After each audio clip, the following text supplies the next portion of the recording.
Bien, bueno, el tema que vamos a desarrollar es, dentro de la semiología neurológica, quizás una de las primeras observaciones que podemos hacer en el paciente, ¿no?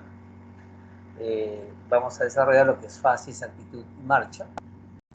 Mi nombre es Julio Roldán López, médico internista y emergenciólogo. Laboro en el Hospital Rebagliati de Emergencia.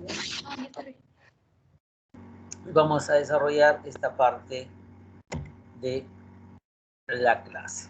¿Cuáles son nuestros objetivos que tenemos con ustedes? Básicamente, de que adquieran una destreza en la evaluación ictoscópica neurológica. Es importante el desarrollo de la ictoscopía, no solamente en neurología, sino en todas las rotaciones y en todas las especialidades que ustedes van a tener. La neurología quizás es digamos, una de las especialidades que va a darnos mucha signología que vamos a poder reconocerlo mediante una buena ectoscopía que realicemos con el paciente.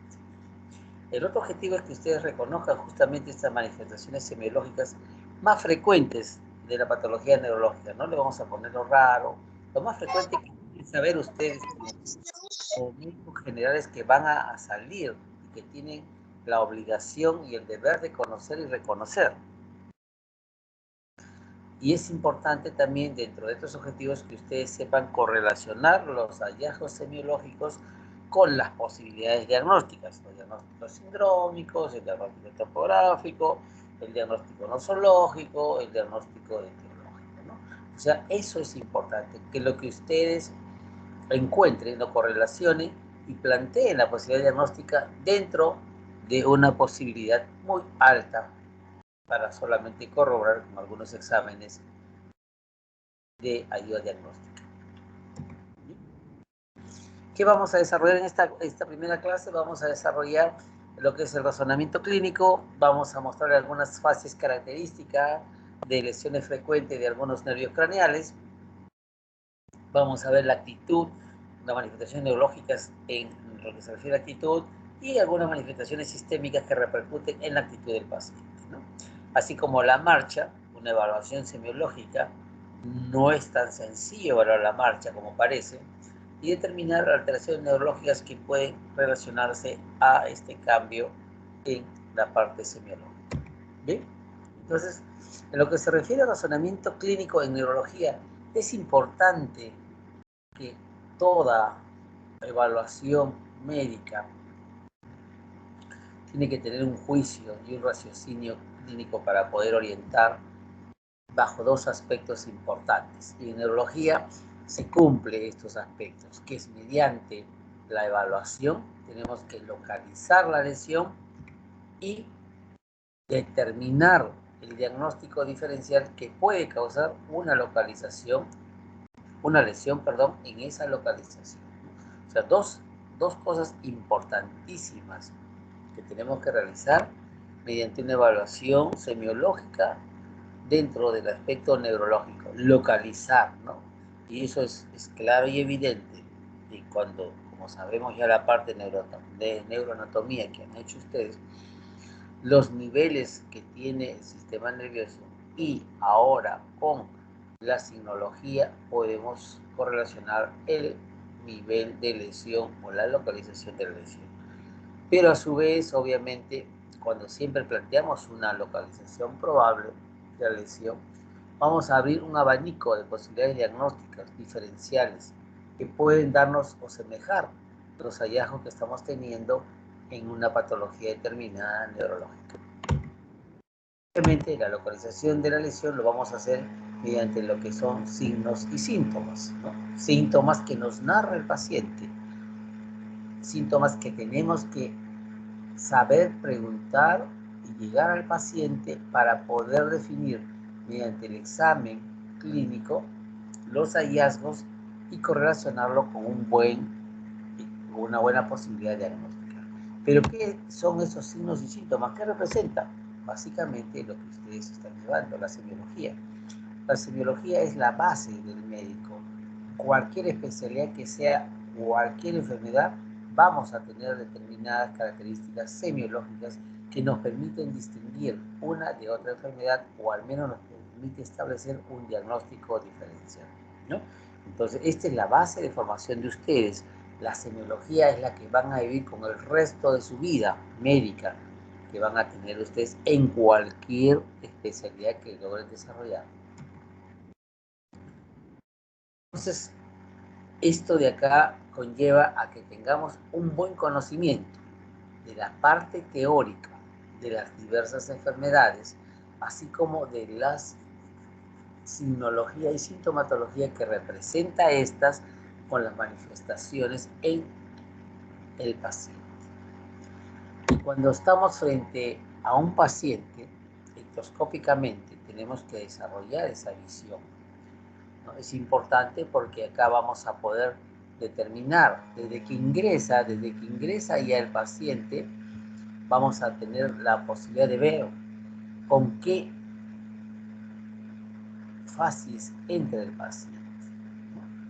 Tiene una fases que expresa dolor, una fases indiferente.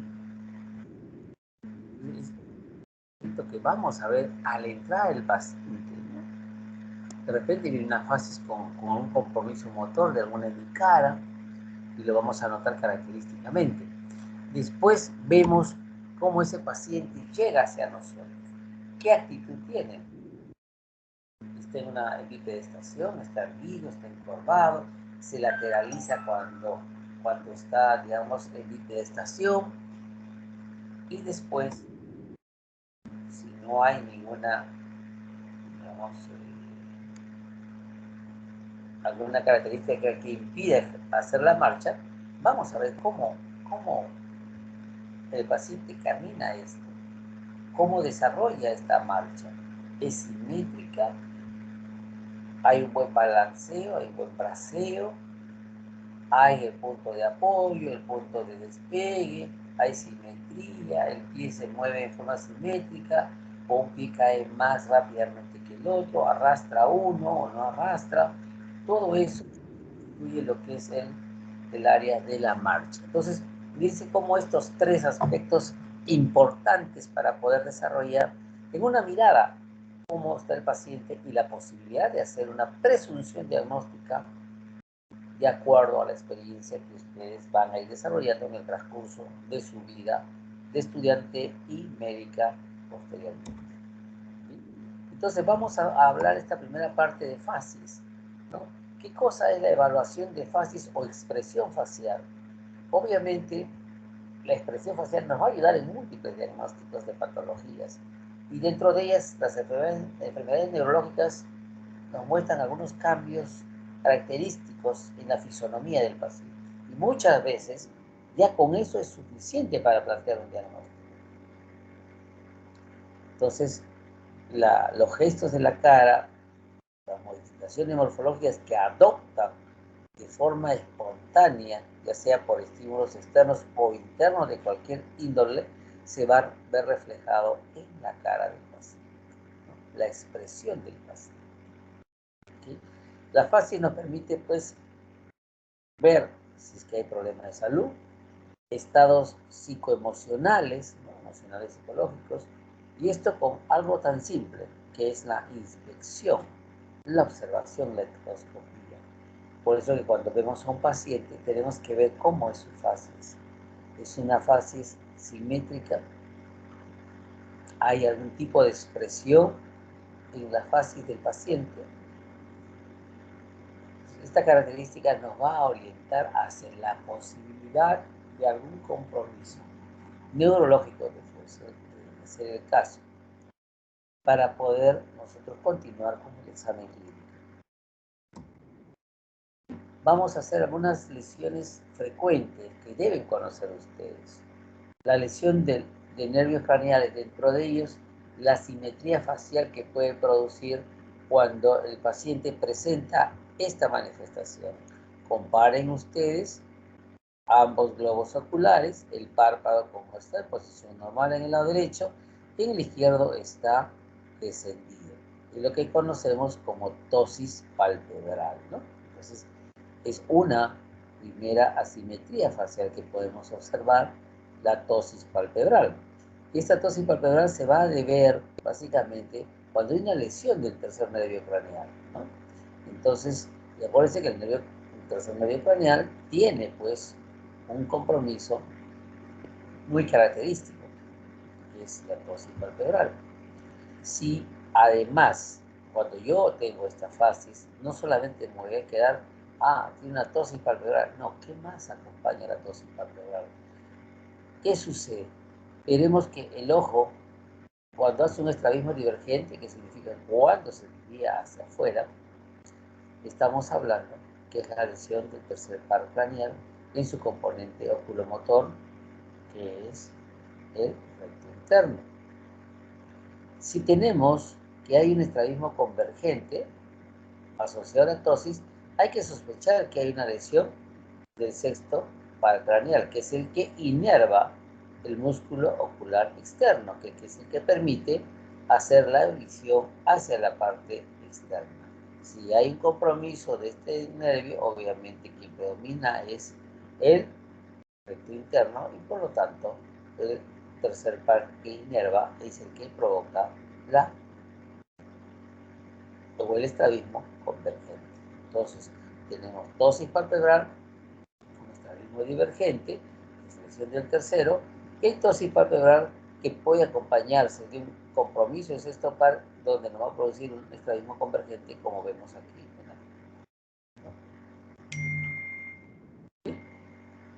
Otro nervio craneal muy importante en la cual ustedes deben saber diferenciar y que nos va a hacer característico de una fascia asimétrica, como lo ven acá.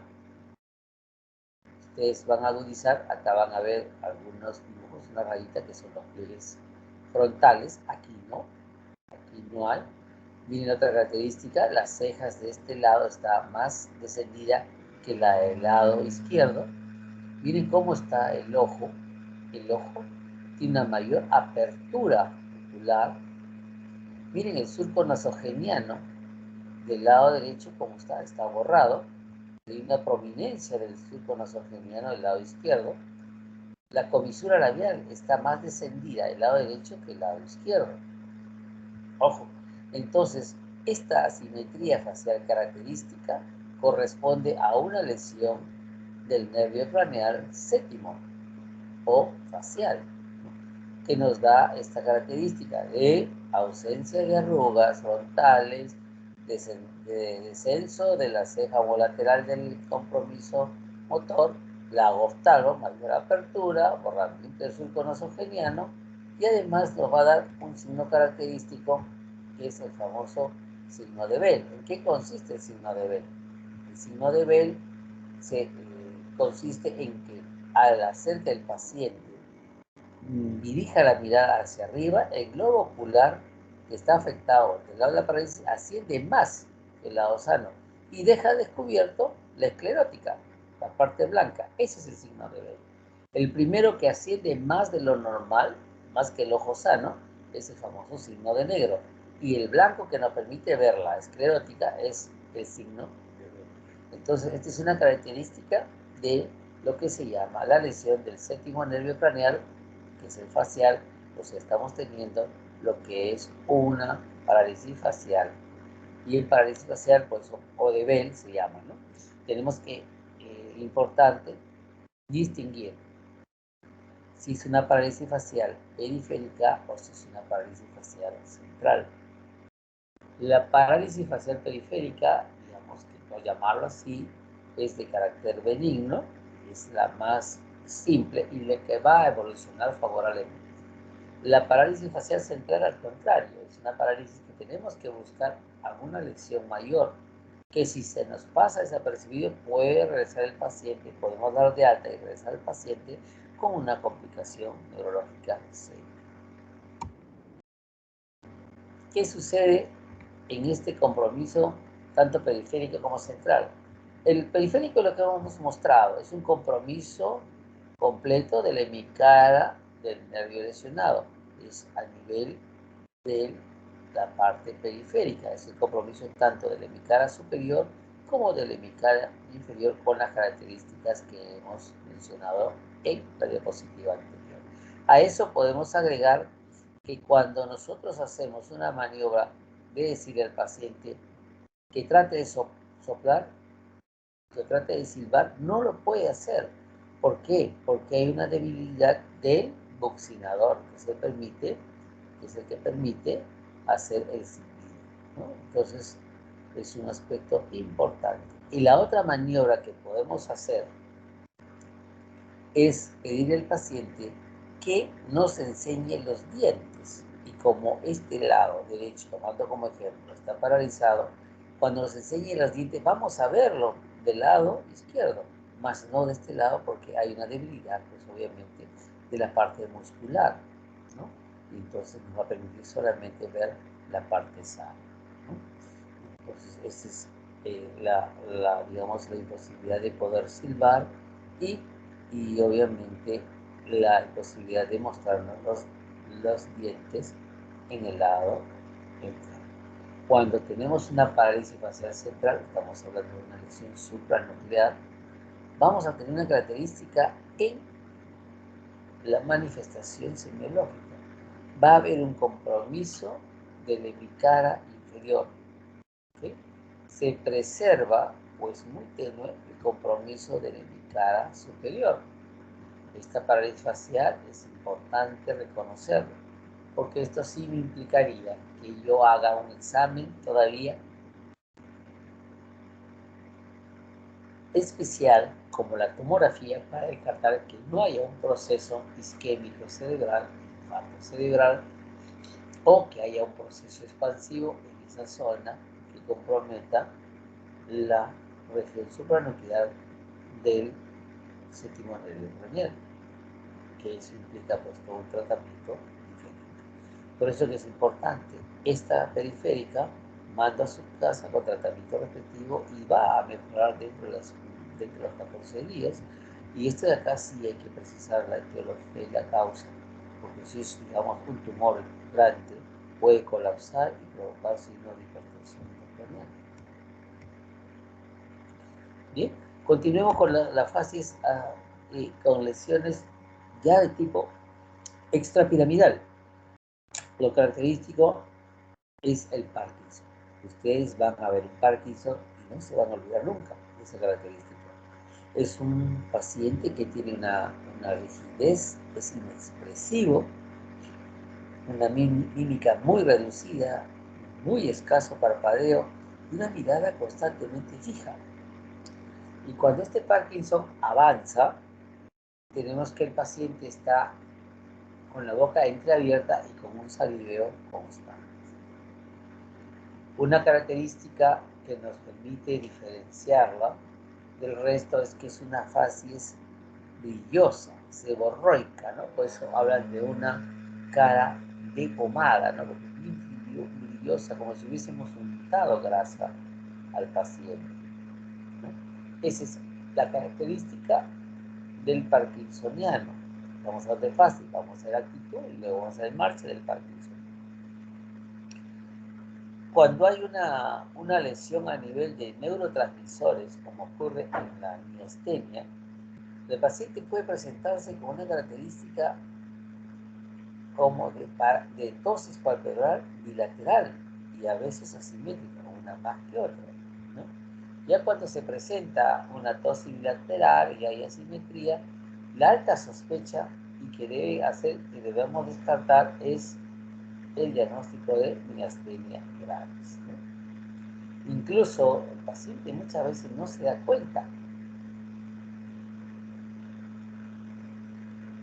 que el párpado está caído de ambos ojos y llega incluso a echar la cabeza hacia atrás para poder ver, ¿no? Y lo primero que nota cuando ya está así, le dice, doctor, tengo que hacer la cabeza para atrás para poder ver, si no, no veo.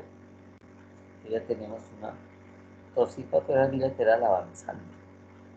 Los movimientos oculares en estos pacientes son lentos y se agotan. Hay un borramiento nasogeniano bilateral, por eso se habla de como si fuese una diplegia facial, como si hubiese paralizado ambas semicaras, ¿no? El estrabismo se puede presentar e incluso en caso severo hay una inamovilidad del globo ocular. ¿Por qué? Porque el compromiso miasténico es a nivel de músculo y el globo ocular tiene músculos pues, que realizan diferentes funciones. Es por eso que cuando avanza la enfermedad puede llegar a ver lo que es la inmovilidad ocular. Y obviamente poco a poco, de forma progresiva, se va instalando la debilidad muscular. Se van uniendo varios síntomas, varios signos y se llega a una conclusión diagnóstica final para un tratamiento, digamos, de acuerdo a la patología.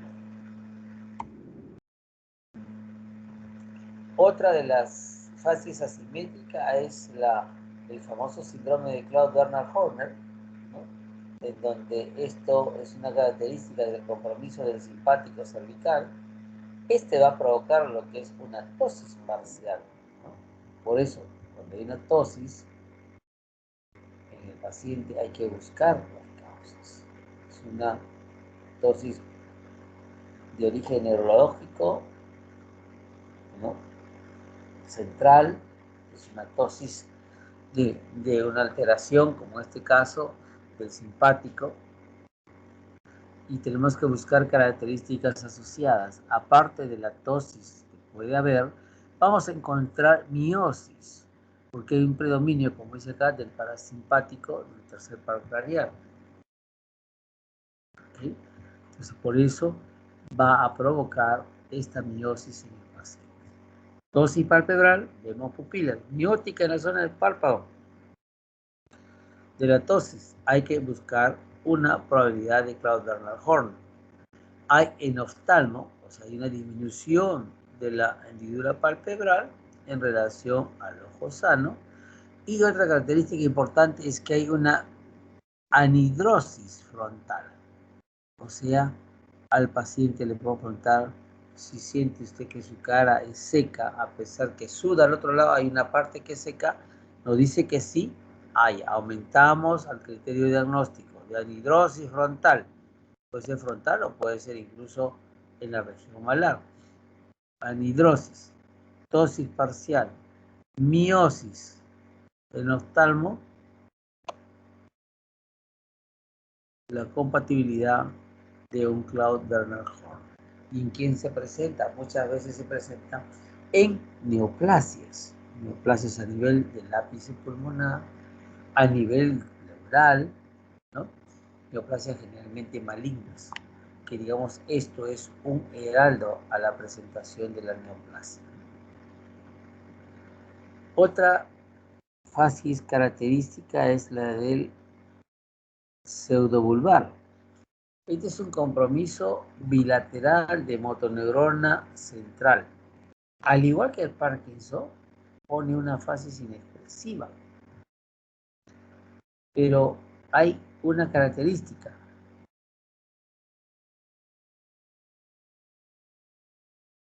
Va a tener un comportamiento de crisis de llanto y risas espasmódicas inmotivadas, ¿no?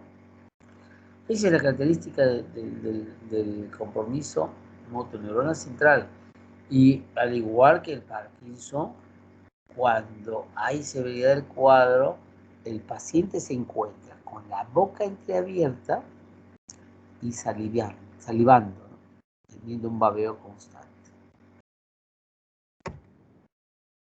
Lo que llaman los semiólogos antiguos la fascia encefálica, que no viene a ser más que un aspecto de una manifestación sistémica, generalmente cuando hay compromiso del sistema nervioso central secundario a un proceso infeccioso, bacteriano, viral o incluso por otro microorganismo.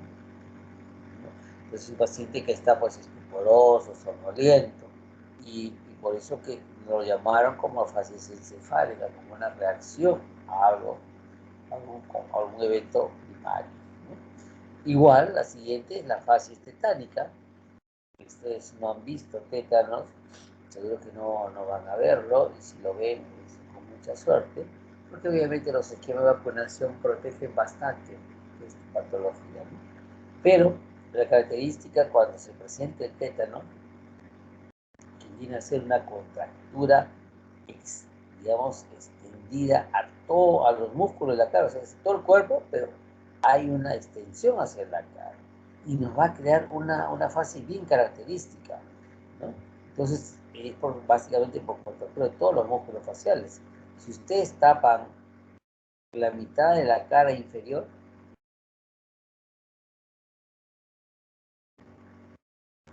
van a ver ustedes unos ojos que expresan terror, unos ojos que piden ayuda. Si ustedes tapan mi cara superior, van a ver como una expresión de risa, ¿no? De sonrisa. Y esto básicamente porque hay un espasmo permanente, ¿no? La famosa risa sardónica, ¿no? Tiene la facies como una imagen risueña, pero con una mi cara superior que está pidiendo ayuda, como quien dice, sálvame, ¿no? Entonces es la famosa risa sardónica en el paciente con facies, con o por un compromiso infeccioso tetánico. Pero ya dentro de las lesiones también de nervios craneales está la famosa facies del ictus, ¿no? Del ictus o del ACV, como se conocía antes, o del ACV vascular en forma aguda. Vamos a tener que este paciente va a presentar, ¿no?, una asimetría facial en la cual el lado comprometido, ¿qué significa? El lado que muestra el compromiso motor viene a ser el contralateral de la localización del componente vascular. Es decir, tenemos una cara inmóvil, hay lo que es el famoso signo del fumador de pipa. ¿Qué significa?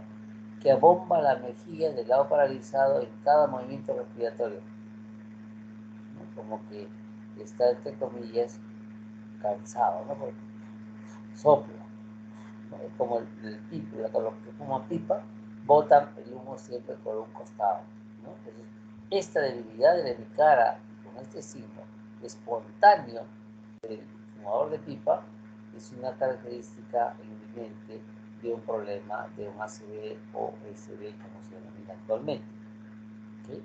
Entonces, esto es una característica, pero acá el paciente está en decúbito dorsal, es un paciente en la cual hay un compromiso de sensorio, hay un compromiso motor, hay una plejía, ya sea de todo el hemicuerpo, ¿no?, como una característica. A su vez, esta facies del ictus se asocia bastante porque el cerebro es maravillosamente inteligente, porque tenemos acá lo que se denomina una lesión conjugada de cabeza y ojos. Y cuando hay una lesión establecida, la mirada conjugada se da hacia el lado del compromiso. ¿Qué quiere decir? Si yo tengo una hemiplegia del lado derecho con un compromiso facial del lado derecho,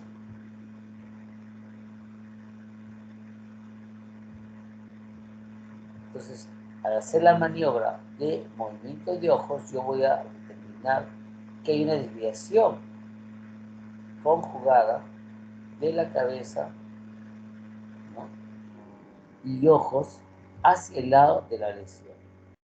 Hacia el lado de la lesión, ¿no? Vamos a sacar la figura y obviamente acá en algo gráfico, en donde vemos compromiso facial, ¿no? Y cuando hacemos esta maniobra acá, los ojos se van hacia, que se desvían conjugadamente hacia la parte externa de acuerdo al examen que estamos realizando. Siempre en todo paciente con trastorno de conciencia, un coma estuporoso que viene con un déficit motor, hay que buscar esta signología que hemos hablado y sobre todo ver cómo está esa mirada conjugada para que nos oriente. ¿Estamos adecuadamente o no estamos adecuadamente evaluando al paciente? ¿Bien? Otra de las cosas que ya no se ve con frecuencia es la corea de Sydenham, ¿no? La fase de la corea de Sydenham es un paciente con una gesticulación constante, permanente, ¿no? Muchas veces uno piensa se va a agotar, pero el paciente sigue porque es un movimiento no voluntario, ¿no? Entonces, la otra es la fase de la miopatía. Esto,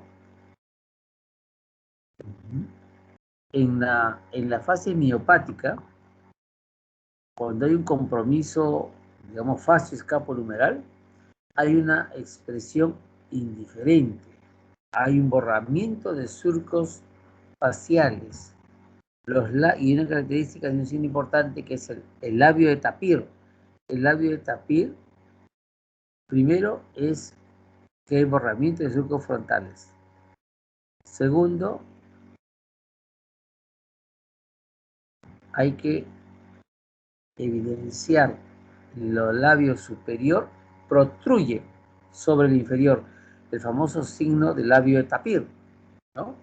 Entonces, es una característica cuando hay una fase miopática con compromiso ya fascio escapulohumeral, tener el labio de tapir, que es el borramiento de surcos faciales y lo que es la saliencia del labio superior sobre el inferior. Eso es referente a fases, ¿no? Hemos querido darle las fases más características, más importantes. El segundo aspecto que podemos y tenemos que desarrollar es la actitud. ¿La actitud qué viene a ser la actitud? La actitud es la postura espontánea que adopta nuestro cuerpo y que se modifica en determinadas afecciones neurológicas, estableciendo que unos patrones, el patrón que puede estar el paciente acostado, o sea, en decúbito, y puede estar en decúbito supino, en decúbito prono o en decúbito lateral. Y el otro aspecto, el otro patrón en la actitud es la posición o postura del paciente. Es decir, el paciente está de pie, está en posición erecta, en reposo. Esos son los patrones que nos da la actitud para poder ver el paciente. Oye, el paciente está en decúbito dorsal supino, de repente está en decúbito lateral, está flexionado los muslos sobre el abdomen como una posición de gatillo de fusil antiguo, y entonces ya vamos orientando el diagnóstico ante esa posibilidad, ¿no? Y lo otro es la posición, cómo está en posición de pie. Tenemos que evaluar al paciente en posición de pie, en su basal, y luego en la posición en la cual vamos a explorar. Acá tenemos el ejemplo de algunas actitudes en algunas patologías. Por ejemplo, tenemos la patología infecciosa característica que es la meningitis. La meningitis, que ahora no se ve mucho en este aspecto, porque ya hay un diagnóstico más precoz y se instala un tratamiento más precoz. Pero es importante recordar que un proceso infeccioso a nivel del sistema nervioso central meningio nos puede dar esta posición en decúbito lateral con una extensión del cuello, una flexión de los muslos sobre la pelvis y piernas sobre los muslos, ¿no? Dando el aspecto de un gatillo de fusil, ¿no? Si estamos hablando de un gatillo de fusil, pues esos fusiles activos, ¿no? Entonces es una característica de la infección a nivel de las membranas meningias del cerebro, ¿no? ¿Ya? Bien, entonces otra enfermedad infecciosa que tenemos es el tétanos, el Clostridium tetani, que nos va a provocar tres elementos importantes en la semiología. Uno de ellos es los opistótomos, que es lo que con más frecuencia podemos ver. Es debido a una contractura de todos los músculos extensores, ¿no? Esto va a provocar una hiperextensión de la cabeza, una extensión del tronco, que forma un arco con concavidad posterior por el compromiso de los músculos extensores, ¿no? Y esto se va a reflejar cuando el paciente tiene esta enfermedad, el tétanos. El mínimo golpe o ruido que pueda haber va a provocar esa postura por la irritabilidad que se encuentra paciente con una infección por tétanos. Entonces, esos son los opistótonos, no se olviden, van a verlo, con frecuencia no, pero lo van a ver. Los pleurostótonos, que viene a ser una actitud donde predomina una mitad, según mi cuerpo. Entonces va a inclinar la cabeza sobre el hombro que está descendido, va a haber un tronco con una incurvación lateral, que es la característica del pleurostótono, y el emprostótono es ya la flexión intensa, ¿no? De la cabeza sobre el pecho, la flexión de los miembros inferiores en contacto con el tronco, ¿no? Entonces son los emprostótonos. Lo más frecuente que podemos ver son el opistótonos y lo que es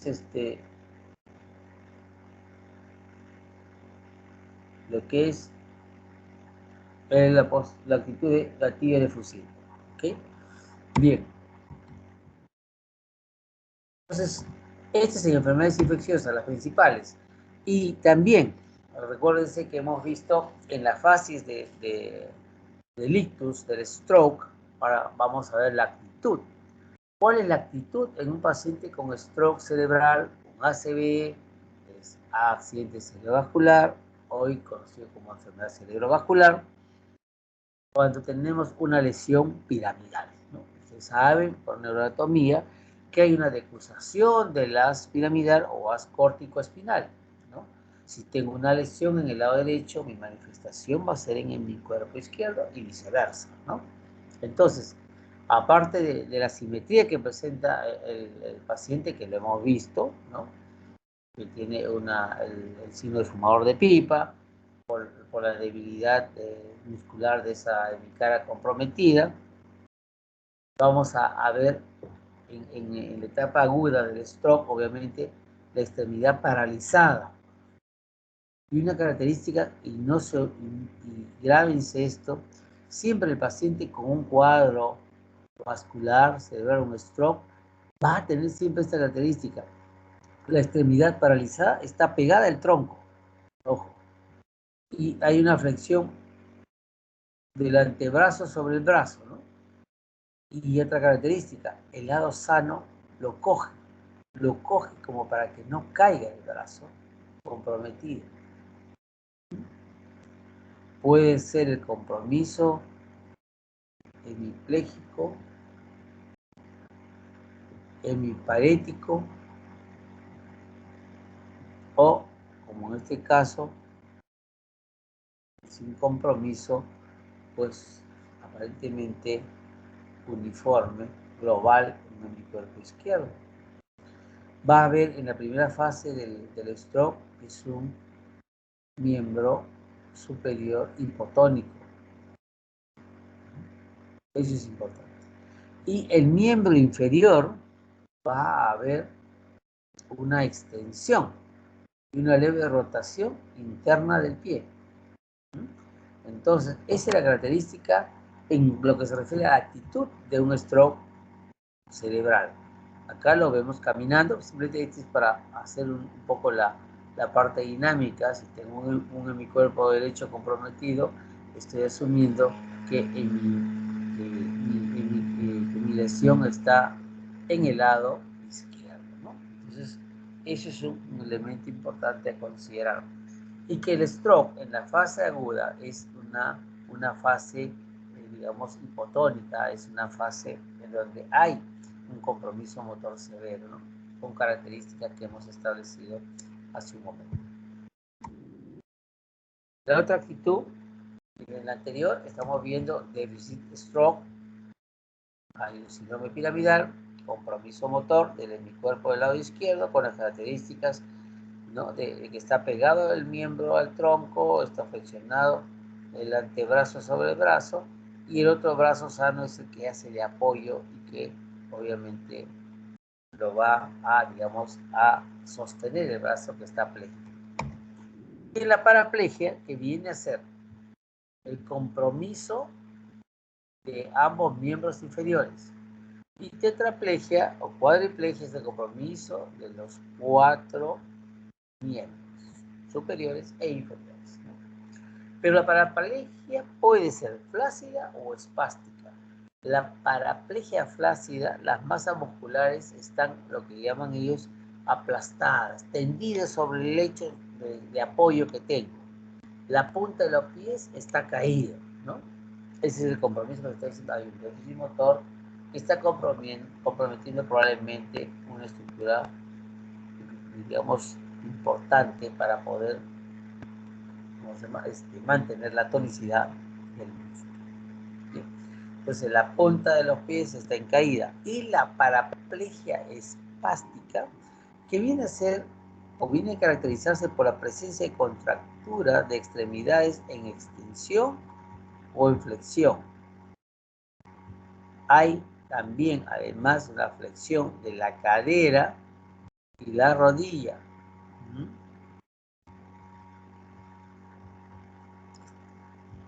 Bien, entonces, importante, paraplegia flácida y paraplegia espástica, ¿no? Ustedes saben que la paraplegia puede presentarse por enfermedades, digamos, con compromiso, como es el Guillain-Barré, que empieza en bota y en guante. Lo característico es en bota, o sea, va, digamos, teniendo la alteración de la plejía a nivel de lo que es en bota en relación a compromiso sensitivo motor. Pues una característica del Guillain-Barré que produce un compromiso parapléjico progresivo flácido. Puede terminar en paraplegia como puede terminar en una paraparesia, que es un paso antes del compromiso completo motor, que es la plejía, ¿no? Y dentro de la actitud, también vamos a conocer, y hemos visto la fase del Parkinson, y hemos visto ahora, vamos a ver la actitud del Parkinson. La enfermedad del Parkinson, que es una lesión esta piramidal, no va a tener una actitud en casi flexión, con la inclinación de la cabeza y del tronco hacia adelante, los antebrazos en flexión y en pronación.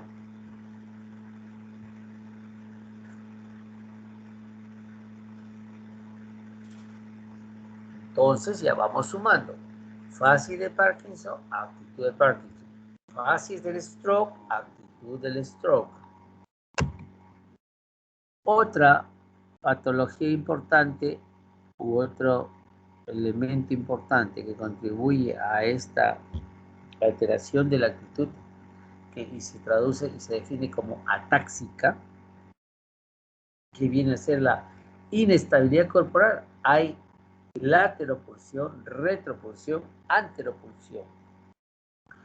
La característica que el paciente, al ponerlo de pie, vamos a notar que se para, o hay un aumento de la base de sustentación y que hay un compromiso de un trastorno que nos va a dar una inestabilidad corporal, ¿no? Entonces, la ataxia es una de las características de alteración de la actitud. Otra patología es la miopatía, ¿no? En donde, igual que la anterior, amplían la base de sustentación, pero lo característico es que presenta una lordosis acentuada. Y que tiene la famosa postura de tenor, ¿no? O sea, tiene un arco posterior evidente, una lordosis bien acentuada, abriendo la base de sustentación, características para poder denominarla como postura de tenor. ¿No? Es así de fácil. A la marcha. Alteraciones de la marcha secundaria, algunas alteraciones neurológicas, vamos a ver. Miren, la marcha y el acto de tanto de caminar involucra importantes elementos en coordinación: el sistema nervioso central, el sistema nervioso periférico, el sistema musculoesquelético como un armazón que va a tolerar la masa muscular. Va a haber estructuras óseas articulares también que intervengan en la marcha y obviamente laberínticas, claro que sí. La exploración tenemos que hacerlo tanto en dos tiempos, con ojos abiertos y ojos cerrados en el paciente. ¿Okay? Entonces acá tenemos que ver cómo camina el paciente. Y hay que hacerlo caminar hacia adelante y hacia atrás. Lateral, y si está sentado tenemos que incorporarlo para la marcha. ¿Okay? Bien, entonces hay que evaluar con ojos abiertos y cerrados. El paciente debe caminar hacia adelante y hacia atrás, lateral, y hacer que se incorpore de una silla. Cuando vamos a decirle que inicie la marcha, ahí tenemos que observar la posición del cuerpo, las extremidades, ¿no? Y la libertad de movimiento que va a tener, ¿no? Entonces, hay que observar también la inestabilidad, cómo está la base de sustentación, lateralización, que significa que se va hacia un lado, derecho o izquierdo. Y también es importante observar cómo está el arrastre o levantamiento de los pies, si es excesivo o no. Hay que considerar si necesita ayuda o si ¿cómo se llama? Hace un bastón, usa un bastón o un andador, ¿no? Es importante ese aspecto para poder evaluar al paciente. ¿Puede el paciente ingresar en silla de ruedas? Y usted diciendo, doctor, está en silla de ruedas, no puede parar la marcha. No, sí, tienen que hacerlo.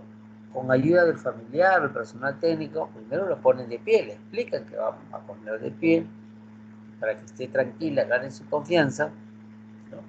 Y una vez que está en biprestación, obviamente tenemos que ver cómo se sitúa, cómo se maneja ante esta situación. De repente no tiene mayor cosa más que la inestabilidad y tiene una presión, digamos, una presión para poder realizar los movimientos adecuados. ¿Okay? Entonces, importante este muñequito, grábenlo. Esto es lo que gobierna nuestro movimiento. Movimiento por acción muscular, que depende de toda la parte central, movimiento articular, movimiento de caderas, el balanceo normal que existe de los miembros superiores. ¿Ok? Entonces, es importante, y vuelvo a reiterar, disculpen que sea reiterativo, cuando vamos a explorar la marcha, tenemos que observar desde el momento que se levanta, cómo está la posición del cuerpo, es libre o tiene que sujetarse de algo. Y una vez que ya está de pie, hay que observar si es que hay inestabilidad, si es que hay un aumento de base de sustentación o si está lateralizado el cuerpo hacia un lado, ¿no? Entonces, eso es lo que se tiene que explorar para poder evaluar al paciente. Y obviamente, si tengo un paciente en la cual pues hay una alteración, una inestabilidad para la marcha, el ponerse de pie nada más va a provocar un aumento marcado de la sustentación, de la base de sustentación, y se suma a ello que hay un compromiso de la estabilidad, pues definitivamente estamos en una marcha alterada y hay que empezar a buscar qué patología podrá ser la responsable. En lo que se refiere a marcha, la exploración es segmentaria. En región de cabeza tenemos que ver si está firme o se dirige hacia adelante, si oscila y se dirige hacia los lados o hacia abajo, ¿no? Cómo está el tronco, está en vertical, hay inclinación lateral, ¿no? Anterior, en brazos ver si el balanceo es normal. Entonces, todo esto es un aspecto importante que es la marcha. Los muslos, ¿cómo están los muslos? Se elevan a la misma altura, las rodillas se separan o se acercan, ¿no? O permanecen rígidas durante la extensión. Y finalmente los pies que nos va, aparte que primero llega al suelo, o sea, qué parte llega primero al piso, primero llega la punta, o el talón, o los bordes, ¿no? Ver si es que al momento de caminar se eleva la punta, o sea, esos aspectos para poder determinar la simetría de la marcha. Esta es una diapositiva para recordar las fases de la marcha: el contacto inicial, la respuesta de la carga, el apoyo medio, el apoyo terminal y el prebalanceo que ocurre durante la marcha en la persona. ¿Tenemos marchas patológicas? Sí, tenemos marchas patológicas. Hay tipos de marchas patológicas. Una, las relacionadas con alteraciones osteomusculares, y dos, las relacionadas con alteraciones neurológicas, ¿no? En relación con alteraciones musculares, vamos a tener que puede haber compromiso paralítico por disminución de fuerza muscular, por problemas crónicos, ¿no? Como es la anquilosis, ¿no? Que es la deformación y la limitación del movimiento. Puede haber acortamiento del miembro. Y por último, a veces tenemos una marcha muy característica cuando tenemos una lumbalgia aguda, o cuando tenemos posturas antálgicas cuando estamos frente a una contractura muscular lumbar, ¿no? Vamos a ver a la persona que está inclinado hacia el lado opuesto, con movimientos limitados, ¿no? Que van a provocar pues alteración en el desarrollo de su marcha, ¿no? Entonces, estos tipos de marchas patológicas en relación a alteraciones musculares, como son las paralíticas, las anquilosis y por acortamiento de extremidades, o básicamente por una postura antálgica al dolor que pueda presentar.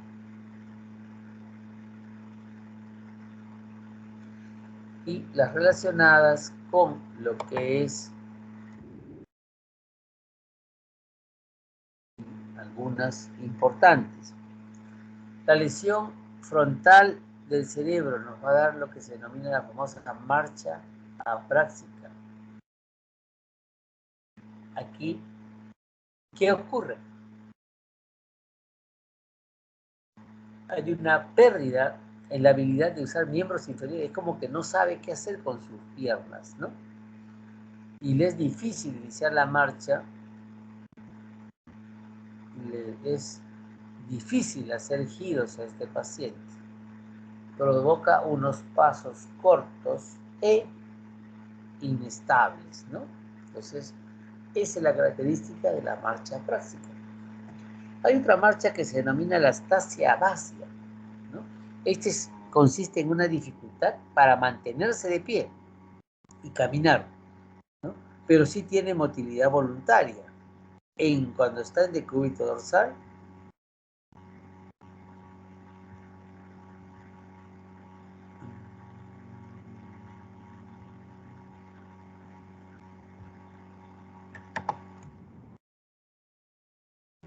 entonces, la astasia abasia viene a ser la dificultad para mantenerse de pie. En la cama hace todos los movimientos, no parece ningún compromiso motor, pero le pedimos al paciente que se ponga de pie. Obviamente no puede sostenerse, incluso puede llegar a caerse, ¿no? No, es como si como sus pies estuviesen pegados al piso, no puede levantar los pies, ¿no? Entonces, esa es la característica de la astasia abasia, la dificultad para mantenerse de pie, más no cuando está en decúbito poder realizar todos los movimientos de los miembros inferiores. La marcha espástica en la cual vamos a mencionar la hemiparesia espástica, ¿no? Que es la lesión del haz corticoespinal, cuya etiología es de origen vascular, ¿no? Entonces acá va a producirse la famosa marcha del segador, que es una marcha del segador en la cual está en etapa espástica. Recuérdense, cuando hay un stroke agudo y un compromiso de mi cuerpo del lado derecho, por ejemplo, ¿no? Entonces, ¿qué ocurre? Cuando es agudo, es flácido. No hay evolución, hay hemiplegia. Pero conforme pasa, evoluciona, va a haber la espasticidad de la zona comprometida. Entonces ahí vamos a tener la marcha característica de lo que es el segador. El segador es, o antiguamente los jardineros podaban con una hoz, ¿no? Entonces ese movimiento que hace la hoz, que hacían la hoz, obviamente es lo que se denomina pues la marcha del segador.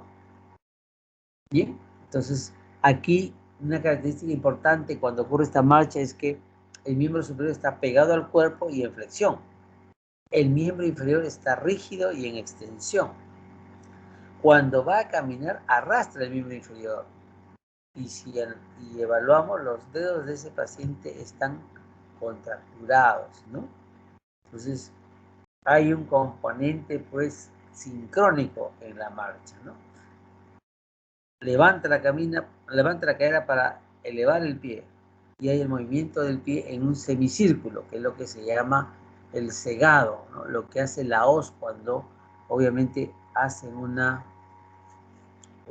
digamos, un corte de hierba en un determinado jardín. Entonces, esto es lo que más o menos tenemos acá, lo que nos dice miembro superior pegado al cuerpo y en flexión, miembro inferior en extensión, ¿no? Y arrastra incluso al caminar en la fase espástica, y la famosa marcha del segador, que ahorita lo vamos a ver en un video. Bien, atentos chicos, mire cómo va. Está en rehabilitación, acá está el miembro superior derecho, el bastón. Miren cómo hace, se da cuenta, camina, y esa marcha en semicírculo que ocurre, ¿no? Eso es lo que se denomina pues la marcha. Se la mire, levanta la cadera, miembro rígido, y ese semicírculo que provoca, ¿no? La famosa marcha del segador en hemiparesia o hemiplegia espástica. Hay un componente de paraparesia espástica. ¿Qué viene a ser? Cuando hay un compromiso de miembros inferiores. Paraparesia, compromiso de miembros inferiores. Aquí hay una lesión bilateral del haz córtico-espinal. Es una disfunción también de la médula ósea, de la médula espinal, perdón, de la médula espinal. Entonces, esa es la característica de la paraparesia espástica. Va a presentar características de rigidez de miembros, incluso los músculos, como ven acá, están en aducción, o sea, están mirando hacia la parte central, ¿no? Del lado opuesto. Entonces, esto provoca una rigidez de estas extremidades inferiores, los músculos están cercanos, o si están en aducción, hace que las rodillas pueden entrecruzarse, ¿no? Y los pies están en una rotación medial, ¿no? Entonces, con estas características asociado a los pasos lentos y cortos y la famosa marcha en tijera, ¿no? Porque obviamente es la forma como caminan debido a la contracción, que nos puede dar esta manifestación de marcha en tijera como una marcha de tipo espástica. La marcha polineurítica es aquella marcha donde hay un compromiso de miembros inferiores, básicamente a nivel del ciático popliteo externo o a nivel de la vértebra lumbar o sus raíces, ¿no? También se caracteriza porque hay una parálisis de los extensores de pie y peroneos, ojo, en la marcha polineurítica. Acá, ¿qué vamos a notar? El pie caído, miren acá, el pie caído, levanta por flexión exagerada de la cadera y rodilla, como el video, recuérdense. El pie cae y golpea los dedos con un sonido bien característico. el pie roza el piso, ¿no? Entonces, una característica cuando sospechamos en una marcha polineurítica o un paciente con una polineuritis es ponerlos sobre los talones, no se pueden parar, ¿no? Es una característica. A ver, señor, parece apoyándose en los talones, no lo puede hacer, porque hay un compromiso, digamos, de lo que puede tratarse a nivel de la vértebra lumbar o raíces o del ciático popliteo externo, como una de las posibilidades de que se pueda tratar de este caso. Entonces, la famosa marcha polineurítica, marcha de Steppach, la marcha equina, ¿no? Porque el pie está caído, levanta exageradamente, el pie cae y golpea, ¿no?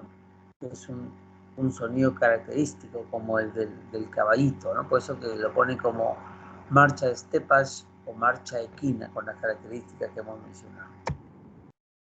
Y en la marcha extrapiramidal, acuérdense, ya hemos visto la fase del parkinsoniano, la actitud del parkinsonismo, y ahora vamos a ver la marcha extrapiramidal, ¿no?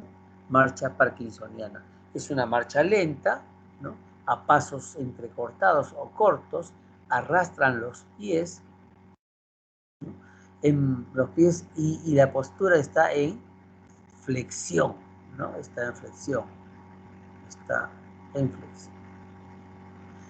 Tiende a caerse hacia adelante cuando camina, y más si le exigimos, va a caerse hacia adelante, se hace un fenómeno de propulsión, y al aumentar la velocidad, ese paciente empieza a festonear, a festinear, ¿no?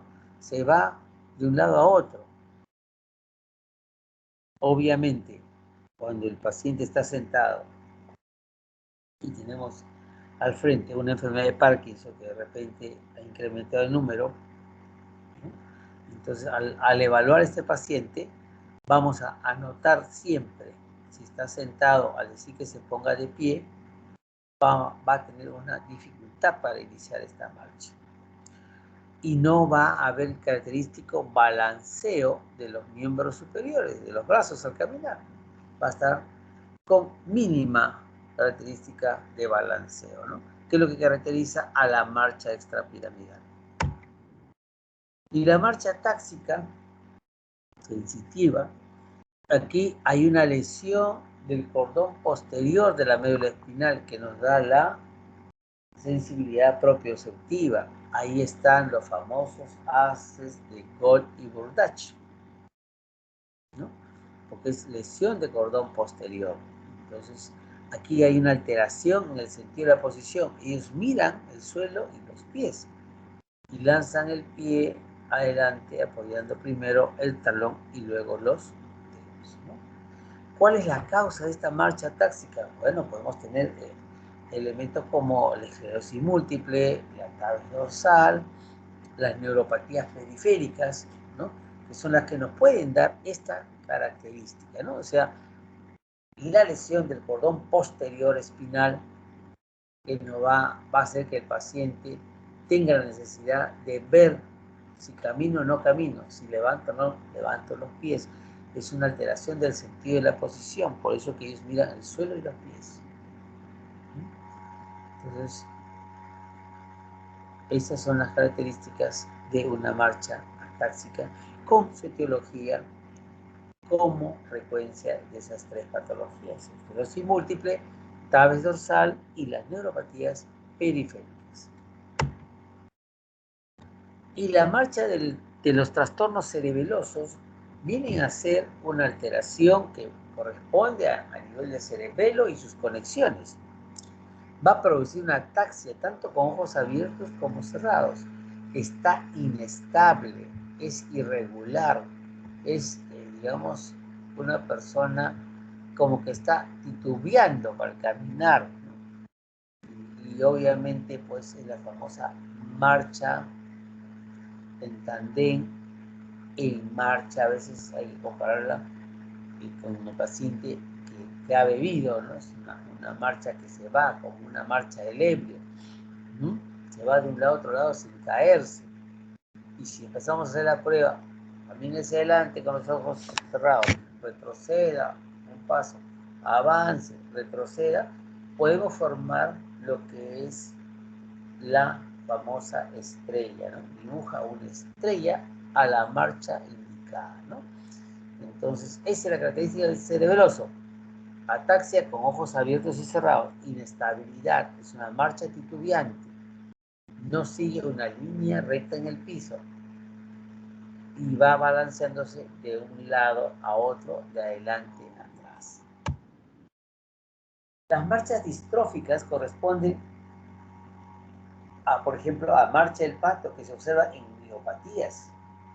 Camina con una marcada lordosis, las caderas oscilan de un lado a otro lado, y esta marcha ocurre porque no puede fijar la cadera y hay debilidad a nivel de los músculos glúteos.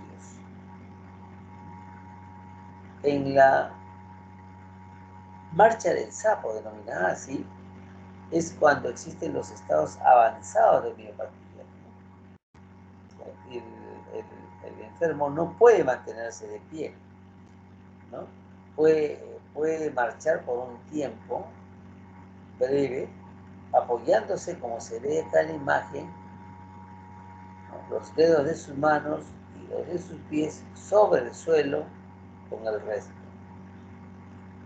El resto del cuerpo, ¿no? Y el paciente está básicamente en cuclillas, ¿no? Avanzando así, como dando pequeños saltos, como lo hace el sapo, ¿no? Por eso que lo han puesto por esa característica como la marcha del sapo. Ustedes ya saben ya que es la característica, pues, de una posición en cuclillas, ¿no?, avanzada, en la cual, pues, su único medio de locomoción es el apoyo de sus manos y la apertura de los mismos, y el apoyo con los pies en forma permanente.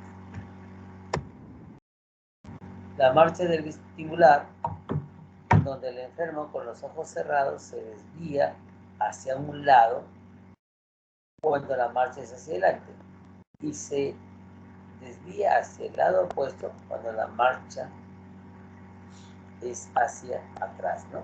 Hacia adelante se desvía a un lado la marcha. Con el ojo cerrado se desvía al otro lado.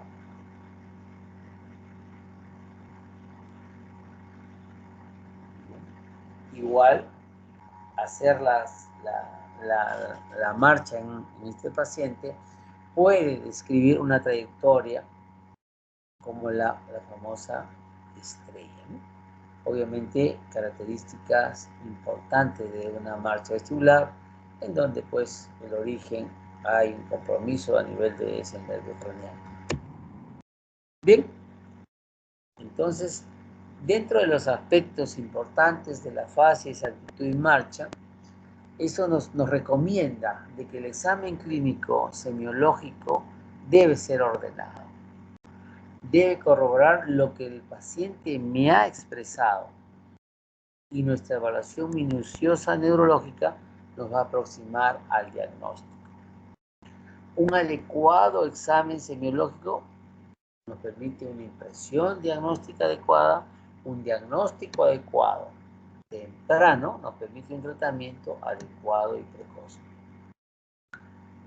Por eso, en el caso, el mejor ejemplo es paciente que viene con un déficit motor de uno de los lados de mi cuerpo, de 1 hora, 2 horas de inicio de evolución.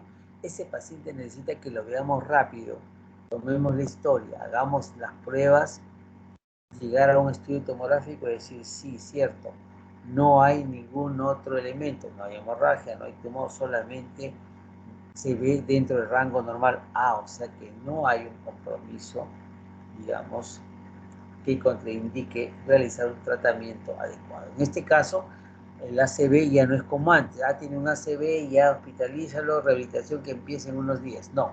Acá ahora actualmente estamos manejando lo que se llama la unidad de stroke en nuestro hospital, en donde hay un paciente con una sospecha de un ACV o un SB, un déficit focal menor de 4 horas y media. Ese paciente, hacemos la historia clínica, hacemos el diagnóstico clínico y, ¿cómo se llama?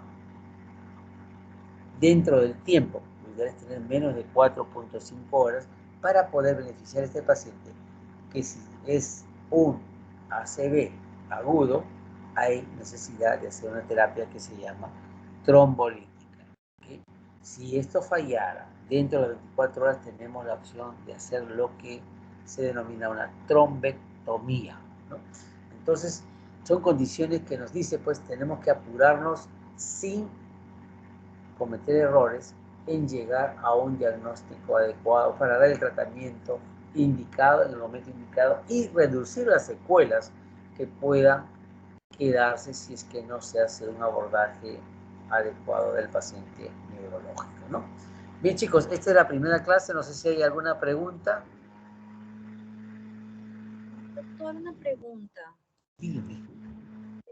Cuando usted hablaba de la fascia pseudovulvar, mencionaba que tenía una crisis de llanto y risa espasmódica. ¿Es solamente la fascia o es que realmente el paciente tiene sonido o expresa algo?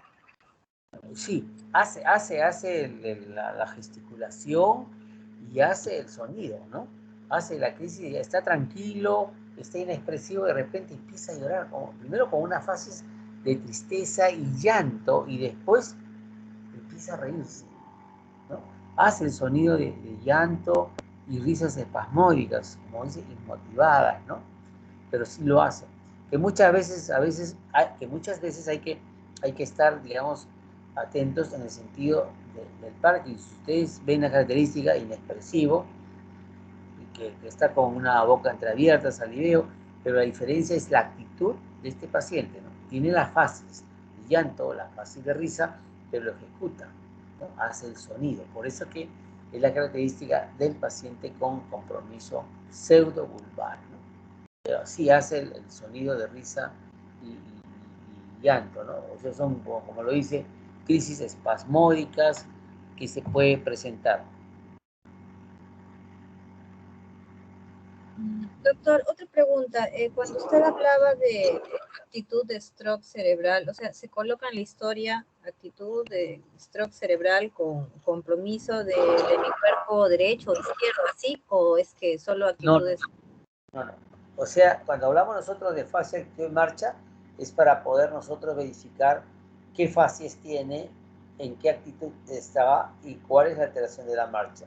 Si yo tengo un stroke agudo, voy a tener las fases. A ver, si es un stroke agudo, va a llegar el paciente bajo dos condiciones. Llega en silla de rueda porque no puede caminar, lo han puesto en la silla, con la característica que ustedes recuerdan, en la silla de ruedas el brazo está pegado al tronco, está en flexión del antebrazo sobre el brazo y la otra mano sana está sujetando como un mecanismo de defensa, ¿no? Entonces yo veo eso, veo que hay un compromiso motor del lado, en ese caso del ejemplo, del lado izquierdo, ¿no? Y tengo lo que se llama la hemiparesia directa, o sea, tengo el compromiso también facial de ese mismo lado, entonces ya tengo la facies asimétrica, tengo la actitud como está viniendo el paciente, ¿no? Y entonces eso no se pone actitud tal, sino es la forma como ustedes tienen que agrupar. Ese paciente, yo resumo así, en el examen clínico, parálisis facial, bueno, así, parálisis facial derecha o izquierda, de acuerdo a lo que encuentren, ¿no? Más hemiparesia o hemiplegia derecha, o de repente es una hemiparesia, predominio facio-braquial. ¿Qué significa?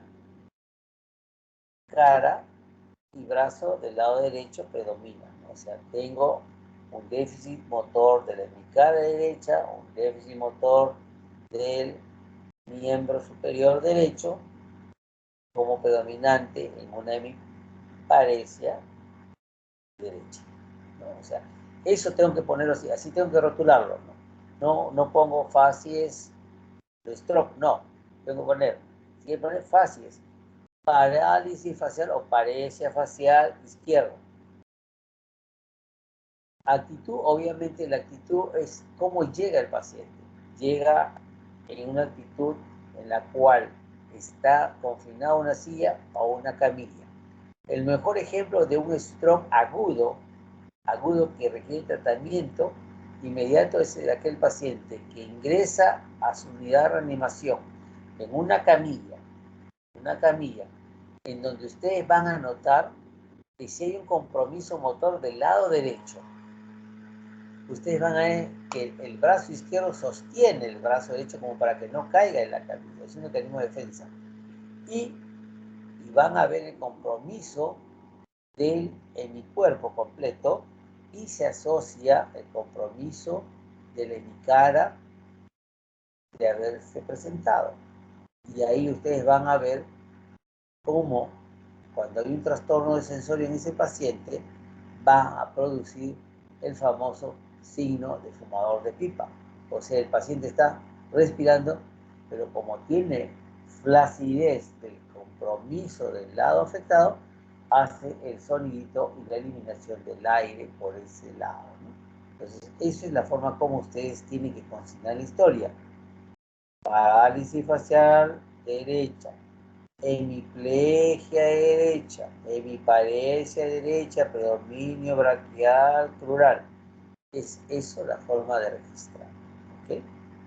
Nos sirve la fases, actitud y marcha para englobar y definir cuál es la conclusión en esa trípode de evaluación que tenemos. ¿Quedó claro más o menos? Sí, doctor, gracias. Doctor, otra pregunta. Si, por ejemplo, a la ectoscopía, o sea, yo veo que el paciente llega y tiene movimientos parkinsonianos. ¿Eso cómo lo describo? O sea, en la parte de ectoscopía me refiero, no en el examen clínico, sin haber, me refiero a que no, o sea, todavía ahí no se ha tocado al paciente, ¿no? Entonces, cómo lo describo en ese momento? ¿Cómo describes al paciente que lo ves tú que tiene temblor parkinsoniano? ¿No? ¿A eso te Sí, refieres? sí, Bueno, doctor. ahí tú tienes que poner así. Paciente, a ver, endoscópicamente ustedes ponen así. Paciente, ¿no? Ponen, primero, a ver, el parkinsoniano tiene características de que si no hay un compromiso severo, es un paciente que está despierto, está orientado, puede estar orientado en tiempo, espacio y persona, ¿no? Y ahí sí ponen con temblor generalizado, con temblor o tremor generalizado, o tremor distal, de actitud, ¿no? O de reposo. Eso es lo que tienen que ustedes narrar. Microscópicamente nada, narra. Si quieren mencionar ustedes que el paciente viene con todo el temblor, ustedes narran. Paciente despierto, no orientado, de acuerdo a cómo encuentren el examen, ¿no? Con tremor distal o temblor de manos, temblor fino de manos o con temblor de miembros superiores. Y ustedes ya en la actitud, si ustedes sí pueden poner lo que es actitud parkinsoniana, ¿no? Ahí pueden poner semiflexión, ¿no? Semiflexión y temblor distal, o sea, de acuerdo a cómo el paciente está en esa condición.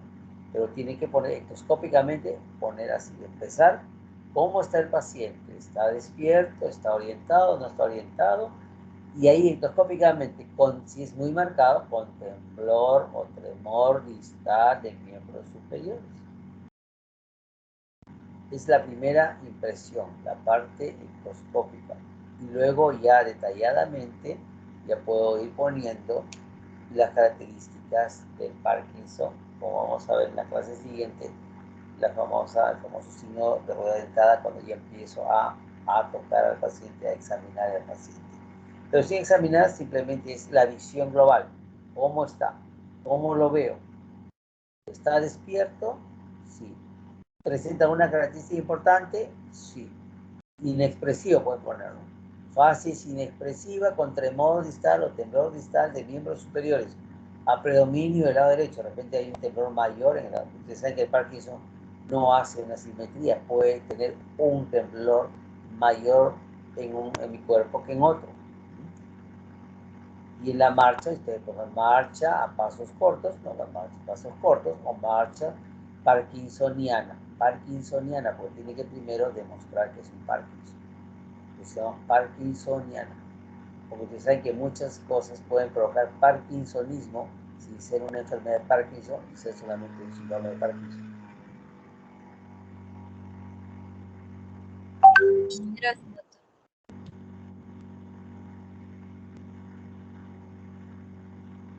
¿Alguna otra pregunta más, chicos?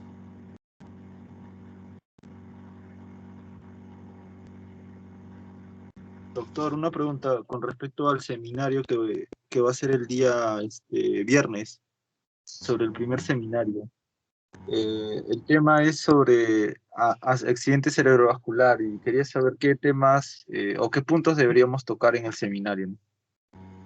Bueno, lo importante en el seminario que ustedes tienen que tocar es, dentro de ACV, tienen que saber primero un poco de lo que es las características del ACV, la fisiopatología del ACV y cómo se clasifica el ACV. Cada uno va a tener una manifestación, digamos, de acuerdo a su semiología respectiva. O sea, deben tocar ustedes qué cosa es un ACV, una enfermedad cerebrovascular, cuál es la etiología, y en lo posible, si ustedes pueden hacer la fisiopatología y los tipos de enfermedad cerebrovascular, y al hablar de cada uno de ellos, obviamente van a dar las características semiológicas.